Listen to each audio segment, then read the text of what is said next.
The men pulled a woman from the vehicle, forcibly removed her clothing, and raped her. They repeatedly stabbed her, killing her, and then they continued to rape her even after her death. This is the sworn testimony of witness Ras Cohen, one of the victims of 7 October horror.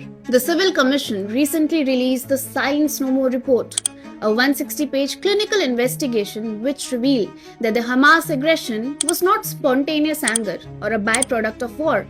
It was an organized military strategy where sexual torture was used as a weapon of conquest.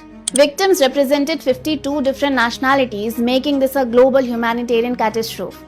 The Civil Commission identified at least 13 distinct, recurring patterns of sexual and gender-based terror across multiple sites, including private homes, public roads, and the Nova Music Festival.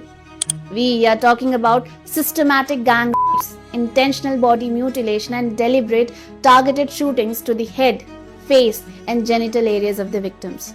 Women, minors, and men were found completely bound, handcuffed, and physically restrained before the execution. The report details post-mortem sexual abuse and horrific desecration and burning of dead bodies, which were then violently paraded through public streets as trophies of war, while the crowds celebrated over them.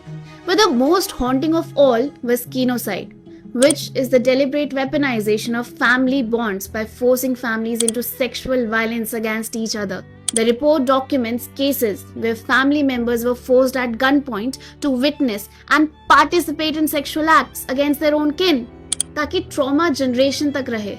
Perpetrators used victims' own social media accounts to live stream their abduction and execution directly to their families' phones. The horror was not limited to 7 October.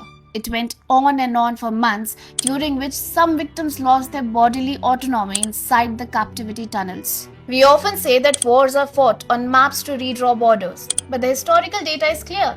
Women and children always bear the highest price of the conflict, and on October 7th, their bodies were turned into the ultimate violent battlefield. Now let's face the ultimate, most uncomfortable truth.